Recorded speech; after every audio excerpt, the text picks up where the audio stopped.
Cuando entiendes lo que Jesucristo hizo por ti, cambia tu forma de ver, cambia tu forma de pensar y cambia tu forma de vivir. Es fácil saber que soy pecador y vivir pecando porque bueno, no puedo ser santo y si el Señor me ama me va a tener que amar así. Pero cuando sabes que Dios está dentro de ti y que su presencia está contigo, entonces entiendes que hay una forma y que sí puedes vivir en santidad delante del Señor.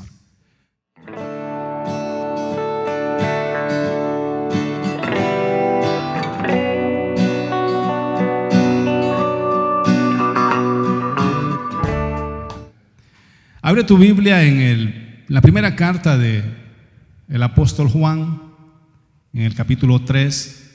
Estamos hablando sobre la serie Paternidad Espiritual. Y traigo algo de parte del Señor para ti. Son cosas que Dios ha puesto en mi corazón a última hora. El domingo pasado estuvimos hablando de cómo reconocer lo que es la paternidad, tanto espiritual como la paternidad de un hombre en el mundo espiritual. Estudiamos que somos hijos de Dios porque Él nos engendró a través de su Espíritu Santo. Estudiamos el pasaje donde Jesús le dice a sus seguidores: no le llamen padre a nadie, y les da unas características de cómo son las personas a quien no tenemos que llamarles padres. Hablaba de los fariseos, de los religiosos, y mencionaba que esta gente no estaba interesado en ellos, no los amaba, ponían cargas sobre ellos que no podían llevar, que solamente estaban interesados en la fama, en el prestigio y en sus propios logros y no en el logro de ellos.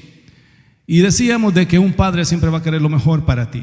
Un padre siempre va a darte tu lugar, y estoy hablando padres en términos normales, no estoy hablando de padres disfuncionales, padres que son abusadores, no estoy hablando de esa clase de padres, porque en el mundo tenemos toda clase de padres, pero en el término normal, un papá siempre va a querer lo mejor para su hijo, un papá siempre va a desear lo mejor. Y es un tema bastante sensible y quiero con mucho cuidado hablar de esto, porque no quiero que nadie se sienta como agredido o sentimental, emocional, porque todos venimos de un trasfondo diferente. Algunos crecimos sin padres, otros crecimos con padres abusadores, otros con padres buenos. Entonces, lo que tú eres ahora quizás es una marca de lo que tus padres pusieron en ti. Y a través de la palabra del Señor has venido sanando y has venido mejorando tu forma de creer y tu forma de pensar con relación a lo que es la paternidad. Es interesante porque cada persona tiene un concepto de Dios bastante diferente, marcado por lo que vivió en su niñez con relación a sus padres. Algunos artículos dicen que la mayoría de los ateos tienen algo en común, y es que todos ellos no tuvieron padres o tuvieron malos padres, y eso los llevó a no creer en Dios, porque la palabra padre o el concepto de padre desde el enfoque de Dios tiene que ver con ese personaje en la tierra bajo el cual Dios quiere mostrar su amor y su gracia sobre las personas. Siempre la palabra padre es como un título que Dios pone en una persona, y a través de ese vocabulario padre, Dios quiere demostrar su amor, para que así como tu padre terrenal es, así tú puedas entender el amor de Dios sobre tu vida. Entonces, la razón por la que Satanás trata siempre de dañar la relación de padre a hijo es porque cuanto más dañada esté tu relación con tu padre, vas a tener más problemas para entender el amor de Dios. Te va a costar, porque si tenés un padre abusador, o tuviste un padre que te maltrató, o no tuviste padre, se te hace más difícil entender el amor de Dios como padre, porque la figura que tú tienes de un padre es aquel que te trató mal. Entonces, dependiendo de cómo fue tu padre, así se te va a dificultar entender el amor de Dios. Hay personas que creen que Dios es un Dios castigador. ¿Por qué? Porque quizás tuvieron un padre que los castigaba, un padre que cada vez que se portaban mal los ultrajaba, los maltrataba y los abusaba físicamente.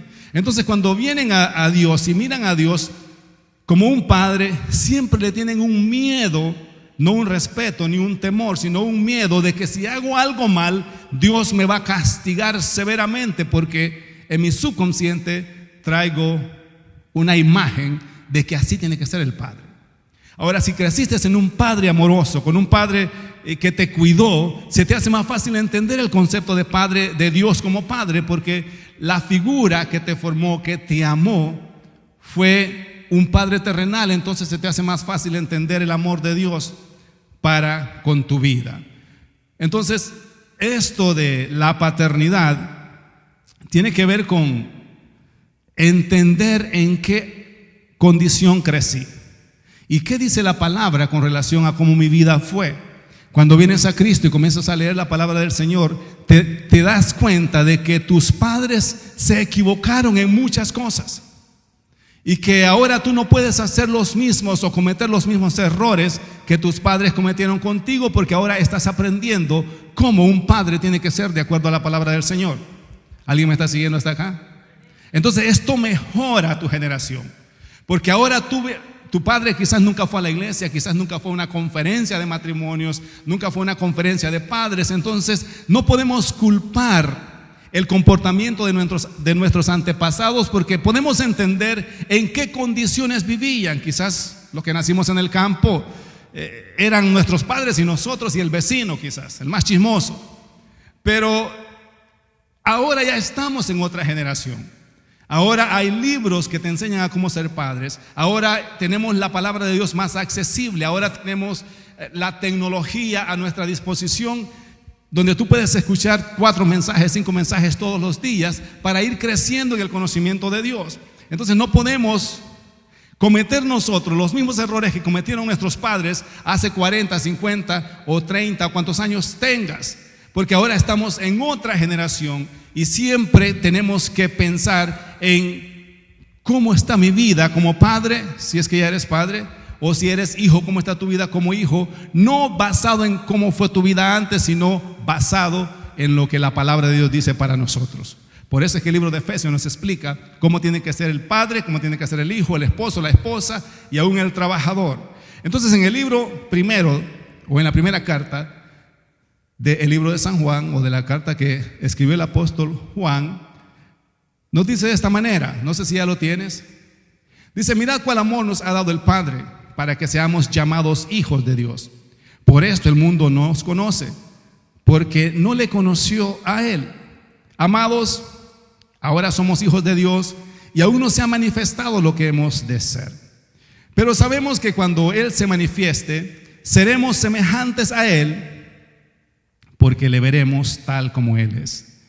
Y todo aquel que tiene esta esperanza en Él se purifica a sí mismo, así como Él es puro. Todo aquel que comete pecado infringe también la ley, pues el pecado es infracción de la ley. Y sabéis que Él apareció para quitar nuestros pecados, y no hay pecado en Él. Todo aquel que permanece en Él no peca. Todo aquel que peca no le ha visto ni le ha conocido. En esto es una línea bien fina para entender lo que el apóstol Juan está explicando. Porque el concepto más común que tenemos es de que somos pecadores y que no podemos vivir sin pecar. Pero eso confronta lo que el apóstol está escribiendo. Ahora mi pregunta: ¿está siendo exagerado el apóstol Juan? ¿O es que el apóstol Juan encontró la forma de cómo vivir en Cristo y de cómo no vivir pecando? Cuando tú piensas que eres un pecador y que no hay forma de vivir en santidad, entonces no procuras, es más, ni intentas, porque tu concepto es: yo soy así, el hombre es débil, la carne es débil, y es imposible vivir sin pecado. Pero entonces, ¿qué está escribiendo el apóstol Juan?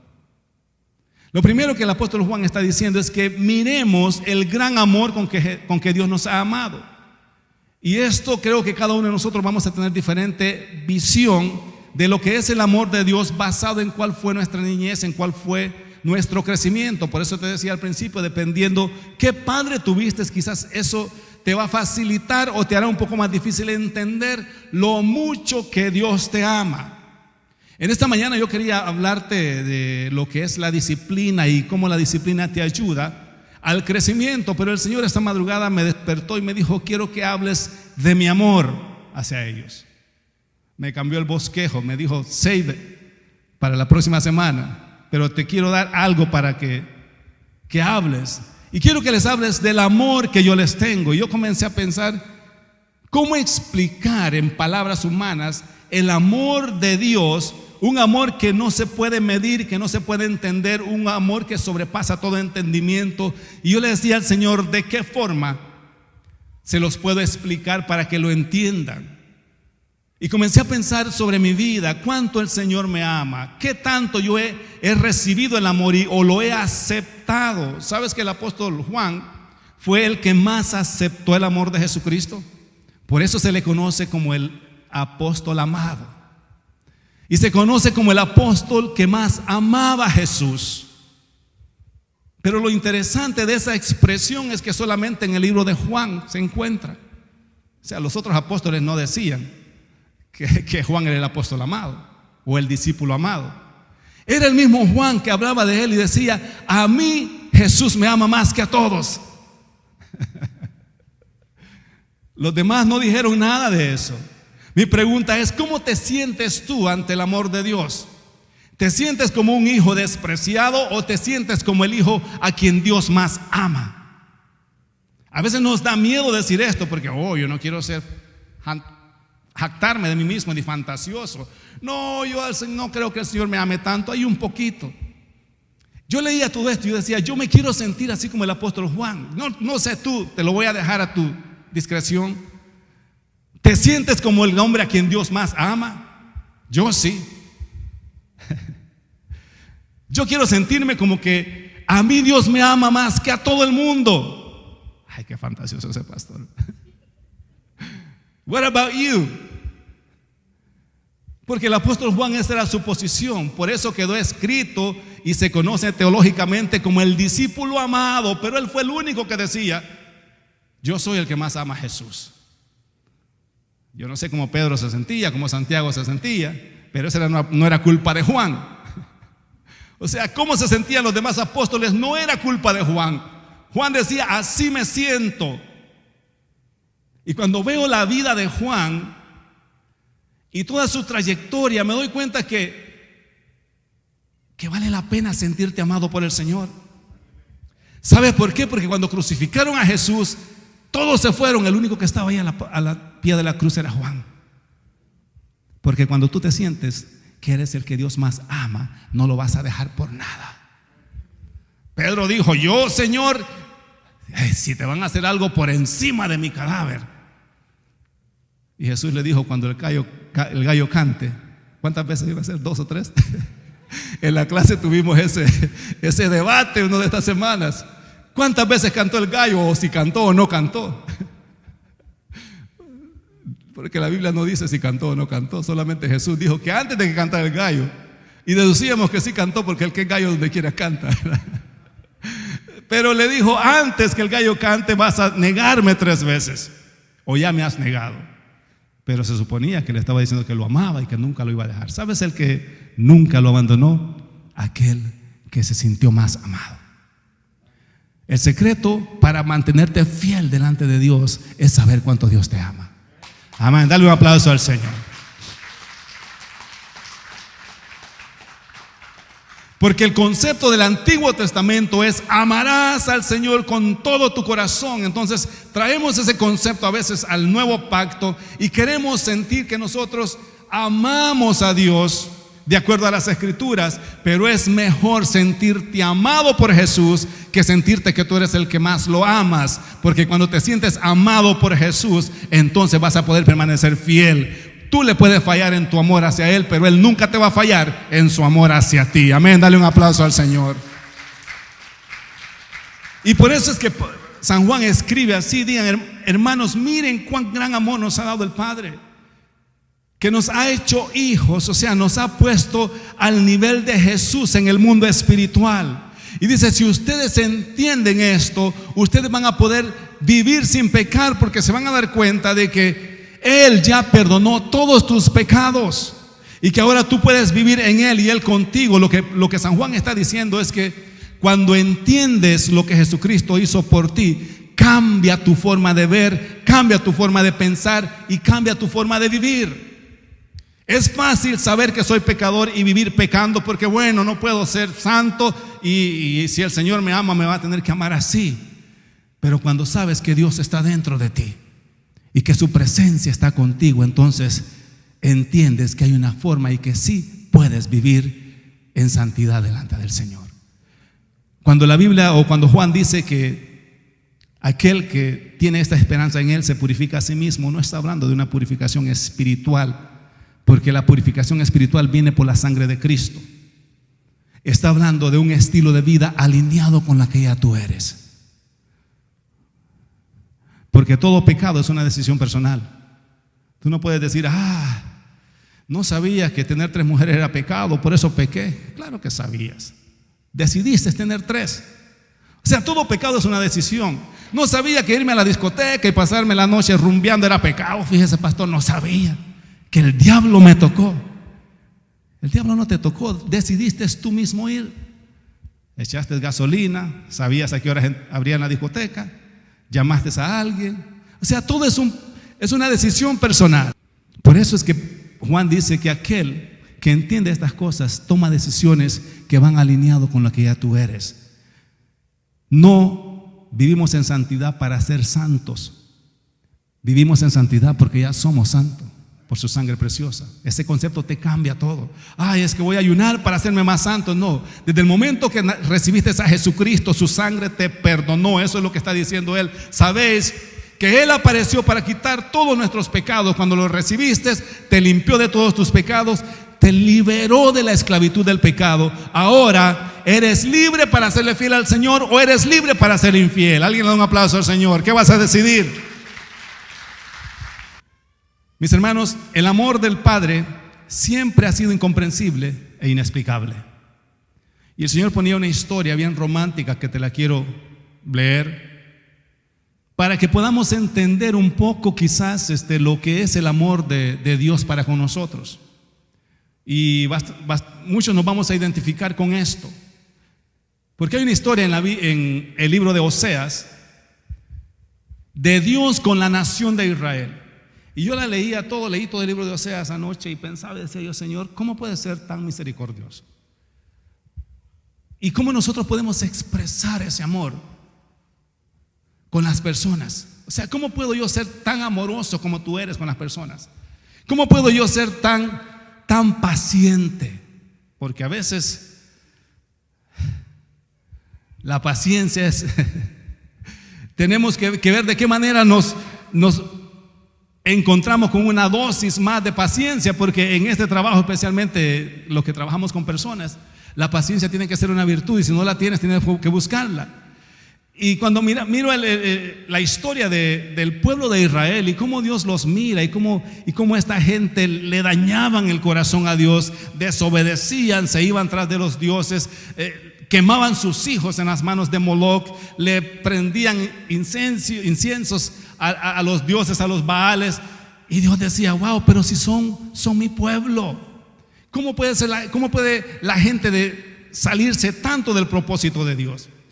Y el libro de Oseas nos cuenta una historia bien romántica de un profeta que se enamora de una mujer que era una ramera, era una prostituta. Y esa era una afrenta, no solamente como profeta, sino para cualquier persona que no fuera ni ministro. No digamos un profeta de Dios en aquellos tiempos, que tenía que ser puro, santo, vivir de acuerdo a la ley de Moisés, y que venga y se enamore de una prostituta. Y no solamente se enamora, sino que Dios le da luz verde para que se case con ella. ¿Qué te parece?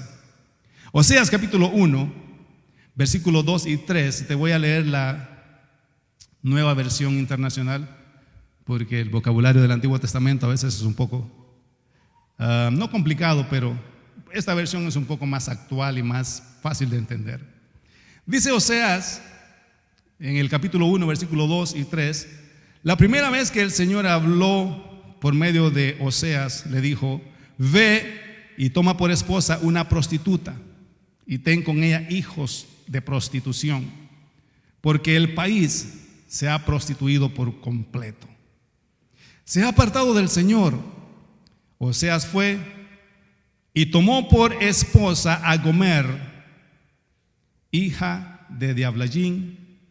Hasta el nombre parecía raro, ¿verdad? Diablallín, la cual concibió y le dio a luz un hijo.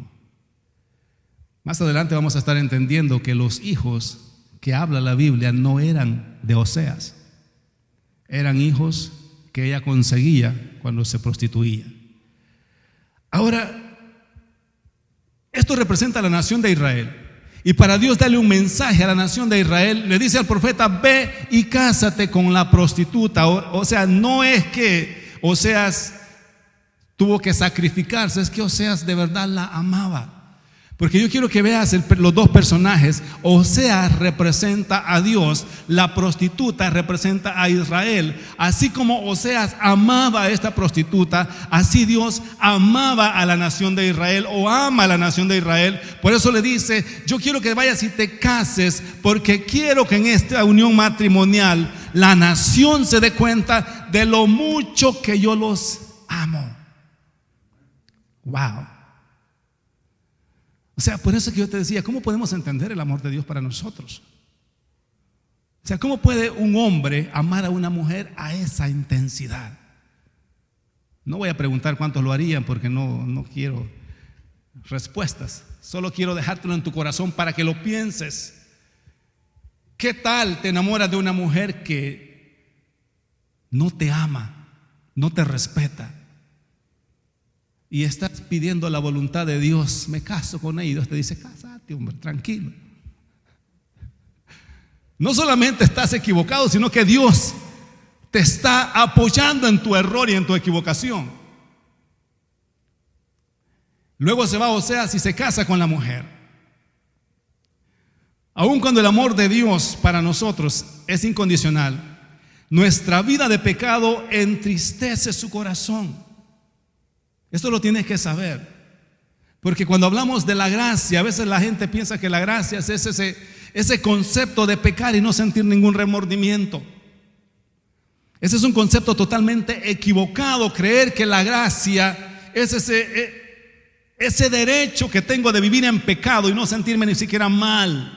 O creer que Dios está contento porque yo vivo en pecado. Es que estamos bajo la gracia, mi hermano, y Dios me ama como soy. Una cosa es que Dios te ame como tú eres, y otra cosa es que Dios no se entristezca con tu estilo de vida.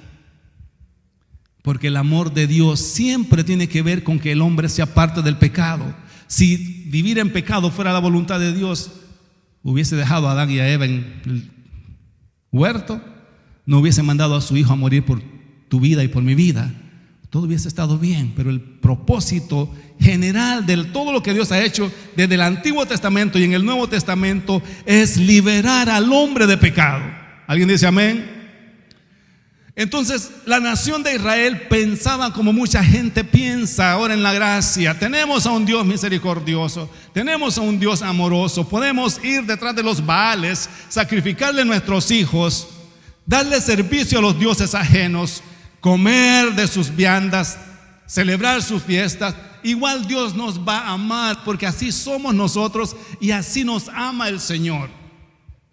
Esa es la filosofía más común que tenemos en nuestros medios, es que Dios me ama como soy y no necesito cambiar, porque Él sabe que soy pecador, Él sabe que soy borracho, Él sabe que soy homosexual, Él sabe que soy lesbiana, y así me ama el Señor. El Señor nos ama como somos. Sí, te ama como eres, pero espera que entiendas que Él tiene propósitos para ti, y en ese estilo de vida nunca lo vas a lograr. Por eso es que la gente vive quitándose la vida, frustrados, deprimidos, enfermos, porque los estilos de vida tienen consecuencias. Y no es que Dios te esté castigando, es que una cosa es castigo de Dios y otra cosa es consecuencia de una vida depravada del ser humano.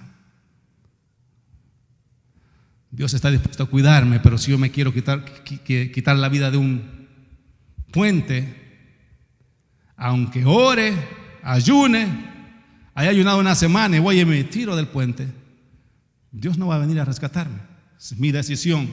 O sea que tú tienes libre albedrío para decidir si vivir bien delante de Dios o vivir en el estilo de vida que quieras vivir. Pero igual Dios te sigue amando. Alguien dice amén a eso. Oseas capítulo 2, del 2 al 8. Mira cómo se siente Dios con la nación de Israel. Y quiero pensar que esta es la forma que Dios se siente con aquellas personas que saben que Dios los ama, pero que no quieren vivir de acuerdo a como Dios quiere que vivan. El versículo 2 al 8 dice: échenle en cara a su madre que ni ella es mi esposa, ni yo su esposo. Ese es Dios hablándole a la nación de Israel. Así se sentía. Que se quite del rostro el maquillaje de prostituta y de entre los pechos los adornos de ramera. De lo contrario, la desnudaré por completo, la dejaré como el día en que nació, o sea, la voy a dejar desnuda. La pondré como un desierto, voy a ser estéril, la convertiré en tierra seca y la mataré de sed. No tendré compasión de sus hijos, porque sus hijos son hijos de prostitución. Por eso te decía que esta mujer, la esposa de Oseas, iba y se embarazaba de otros hombres, y Oseas recogía a sus hijos como si fueran propios. Y Dios está diciendo que así era la nación de Israel con él, que esos hijos que tenía Oseas no eran de Oseas, eran hijos de prostitución. Su madre es una prostituta, la que los concibió es una sinvergüenza. Wow. Pues dijo: quiero ir tras mis amantes que me dan mi pan, mi agua, mi lana, mi lino, mi aceite, mis bebidas. Por eso le cerraré el paso con espinos. La encerraré para que no encuentre el camino. Con ardor perseguirá a sus amantes, y al no encontrarlos dirá: prefiero volver con mi primer esposo, porque antes me iba mejor que ahora. Ella no ha querido reconocer que soy yo quien le da el grano, el vino nuevo, el aceite. Yo la he multiplicado de la plata y el oro. ¿Y qué hizo con ellos? Falsos dioses.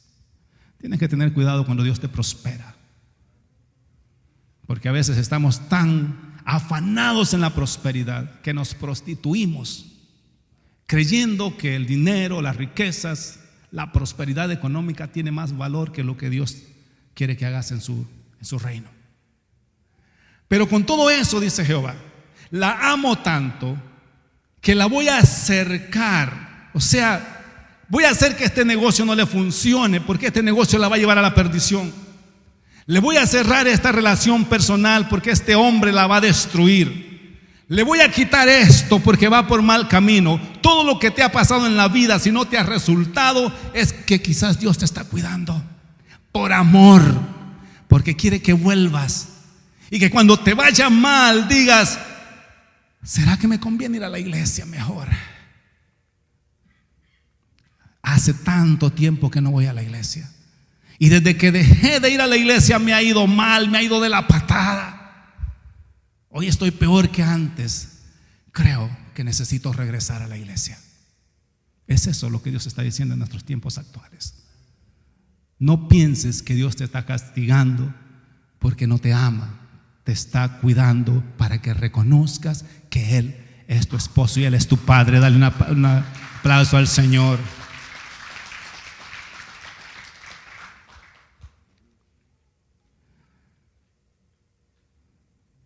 Dios decidió comprarte con el precio de la sangre de su Hijo, aún sabiendo que éramos infieles. ¿Sabes que aún sabiendo que eras infiel, Dios decidió mandar a su Hijo para pagar por tus pecados? Dice Pablo, Él nos amó cuando estábamos muertos en nuestros delitos y pecados. O sea que esto del amor de Dios no es algo que yo me gano. Es que como ahora ya soy pastor, ahora me siento el hombre más amado del Señor. Es que como ya regresé a la iglesia, ahora Dios me ama más que aquellos que están afuera. Dios te ama igual si estás afuera o si estás adentro, porque el amor de Dios es incondicional sobre tu vida. No pienses que eres el bebé amado porque estás en la iglesia. El estar en la iglesia te va a bendecir porque eso es el propósito de Dios. Pero tienes que saber que estés aquí o estés afuera, Dios te sigue amando porque Él te compró con su sangre preciosa. Oseas capítulo 3, versículo 1 al 5. Me habló una vez más el Señor y me dijo: ve y ama a esa mujer adúltera que es amante de otro. Ámala como ama el Señor a los israelitas, aunque se hayan vuelto a dioses ajenos y se deleiten con las tortas de pasas que les ofrecen. O sea, la idolatría siempre ha estado relacionada con comidas, fiestas que le celebran a los ídolos, a los santos y a toda esa clase de actividades idólatras que todavía tenemos en nuestros tiempos. El Señor les dice: ve y ámala, aunque ellos han celebrado todas sus fiestas, han comido sus comidas. Por eso es que Daniel no quiso contaminarse con la comida del rey, porque eran comidas que se las ofrecían a sus dioses antes de comérselas. Aunque hayan hecho todas esas cosas, dice el Señor: ve y ámala. Entonces Oseas dice: compré entonces a esa mujer por 15 monedas de plata y una carga y media de cebada, y le dije: vas a vivir conmigo mucho tiempo, pero sin prostituirte. No tendrás relaciones sexuales con ningún otro hombre, ni yo te voy a tocar. Ese era el trato que estaba haciendo Oseas con su propia esposa. Y acá él te habla de lo que eso significa en el término israelita. Ciertamente los israelitas vivirán mucho tiempo sin rey, ni gobernante, sin sacrificios, ni altares, ni efod. Efod era ese chaleco que llevaban en el pecho, donde tenían las 12 piedras que representaban las 12 tribus de Israel. Una piedra acá y otra piedra acá, que representaban la palabra y la revelación de la palabra a través del Espíritu Santo. Este es un efod. Está hablando de la vestimenta del sumo sacerdote. Dice que no van a tener ni efod ni ídolos. Pero después los israelitas buscarán nuevamente al Señor su Dios y a David su rey. En aquellos últimos días acudirán con temor reverente al Señor y a sus bondades. Se está hablando de lo que la nación de Israel está pasando en el tiempo de la gracia. Desde que Jesucristo murió, destruyeron el templo y ellos nunca más han vuelto a sacrificar nada, porque perdieron los utensilios, se perdieron todo lo que ellos usaban para su sacrificio. Y en esta palabra profética Dios está hablando que pasaría un tiempo en donde ellos no iban a tener nada de estos rituales. ¿Por qué? Porque es el tiempo nuestro, es el tiempo de la iglesia. Por eso los primeros versículos de este pasaje hablan de que Oseas fue y compra a la mujer. O sea, le preguntaba a los que le habían contratado. Y literalmente, cuando usted estudias esto, literalmente llegaba a la casa con la que la mujer estaba y les decía: ¿cuánto te pagó este hombre? 10 monedas, te voy a dar 15, pero me la voy a llevar para mi casa. O sea, literalmente él iba y le pagaba a los hombres con la que estaba y se la llevaba. Pero todo esto tenía una representación espiritual. Esto representaba que Jesucristo vendría y pagaría por tu vida a precio de sangre. Alguien le da un aplauso al Señor. Que es el tiempo de la iglesia. Es el tiempo donde no importa cuál es tu condición, ya Cristo pagó por todos tus pecados. Ahora puedes regresar a casa con confianza porque alguien pagó la deuda que tú tenías pendiente. Oh, eres bueno, Señor, te adoramos. Eso es en contexto profético lo que esto representa, que tú y yo fuimos comprados a precio de sangre por aquel que nos amó por encima de nuestros comportamientos, por encima de nuestros estilos de vida. ¿Qué tanto puede amar a un hombre, a una mujer de esa forma? Porque te estoy hablando que lo estoy interpretando de una forma espiritual, pero esto literalmente sucedió. ¿Alguien se atrevería a hacer eso con su esposa? Por eso te dije, ¿cómo explico el amor de Dios con palabras que tú y yo podamos entenderlos? Imagínate tu esposa, no solamente se te va con otro, tengas que sacar de tu bolsa y pagarle lo que el otro le estaba pagando y decirle: baby, vente, hombre.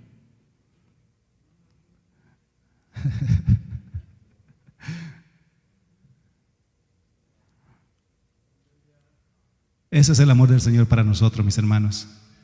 ¿Tú crees que lo que hiciste no tiene perdón de Dios? ¿Tú crees que eres demasiado malo como para que Dios te perdone? Please. No hay maldad que la sangre de Cristo no haya perdonado ni haya lavado. Por eso es que ahora hemos entendido la gracia y podemos vivir libres. Yo no puedo vivir acusado de lo que antes fui. No puedo vivir preocupado por lo que un día hice, porque todas mis maldades, mis pecados, dice que Él las deshizo como a nube, como a niebla. O sea, no solamente te los quitó, sino que limpió tu página. Lo más cerca que los del Antiguo Testamento hablaban con relación al perdón de pecados era que Dios iba a sepultar en lo profundo de la mar todos sus pecados.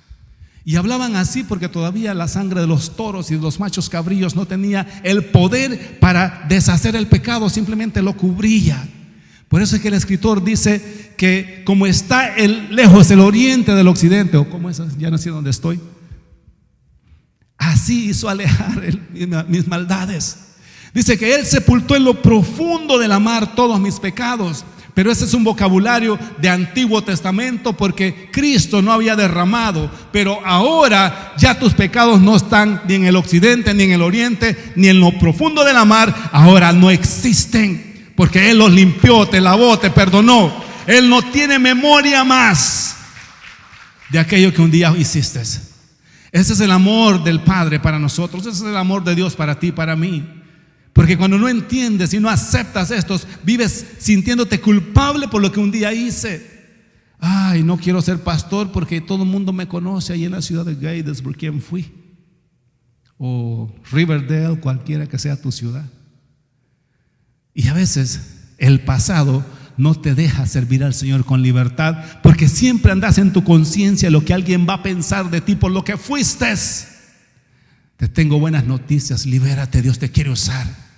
Porque si la gente se acuerda de quién tú fuiste, es la gente, pero Dios no se acuerda más de quién tú fuiste. Sabe quién tú eres y quién serás en su propósito. Nuestros pecados fueron lavados con la sangre de Cristo. Ese es el amor de Dios para nosotros. El Señor quiere que vivas libre, que vivas consciente de que ya no hay culpa de lo que tú hiciste. Eso es lo que representa la historia de Oseas con la esposa. No se la llevó para la casa para vivirle recordando: si sos una prostituta, mira con quién te acostaste, agradece que yo he tenido misericordia de vos. Dios no es así. Dios no echa en cara lo que Él hizo por ti. A veces nosotros como seres humanos vivimos haciendo eso, especialmente con nuestras parejas. Cuando no hay una sanidad matrimonial, siempre nos acordamos de lo que perdonamos. Dígame, acordate, te la tengo guardada. Esta te la tengo. ¿Y cuántas nos tienen y cuántas les tenemos, verdad?